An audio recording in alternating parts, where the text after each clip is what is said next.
আমরা সারা বাংলাদেশে দলের নেতাকর্মীকে সতর্ক থাকতে বলেছি, কারণ জাতীয় এবং আন্তর্জাতিক ষড়যন্ত্র কিন্তু থেমে নেই। নানাভাবে উস্কানি এবং নাশকতার চেষ্টা নিতে পারে। প্রত্যেককেই বলেছে নির্ঘুম প্রহরীর মতো আপনারা প্রত্যেকটি পূজা মণ্ডপে আপনারা অবস্থান করবেন এবং হিন্দু সম্প্রদায়ের মানুষ যারা পূজা মণ্ডপ কমিটিতে রয়েছে তাদের সাথে যোগাযোগ রাখবেন এবং আপনারা চোখ কান সব খোলা রাখবেন, যাতে কোনোভাবেই হিন্দু সম্প্রদায়ের একটি বড় ধর্মীয় উৎসব শারদীয় দুর্গাপূজা, এই দুর্গাপূজায় যেন কোনো ধরনের অপ্রীতিকর কোনো ঘটনার সৃষ্টি না হয়।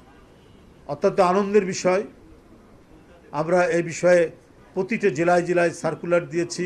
আমরা প্রতিনিয়ত প্রতিটা জেলায় জেলায় আমরা খোঁজ খবর নিচ্ছি।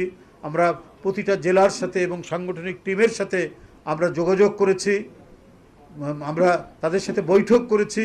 আমরা সকল প্রস্তুতি দিয়েছি দলের পক্ষ থেকে যে এই দুর্গাপূজাটিকে অত্যন্ত শান্তিপূর্ণ করা, উৎসব মুখর করা এবং ভ্রাতৃত্ববোধ এবং শুভেচ্ছাবোধে একে অপরের সাথে একটি অনবদ্য পরিবেশ তৈরি করার আমরা সেই অঙ্গীকার নিয়েই বাংলাদেশ জাতীয়তাবাদী দল ঢাকা সহ সারা দেশে কাজ করে যাচ্ছে এবং পূজা শেষ না হওয়া পর্যন্ত তারা নির্ঘুম অতন্দ্র প্রহরীর মতোই তারা কাজ করবে।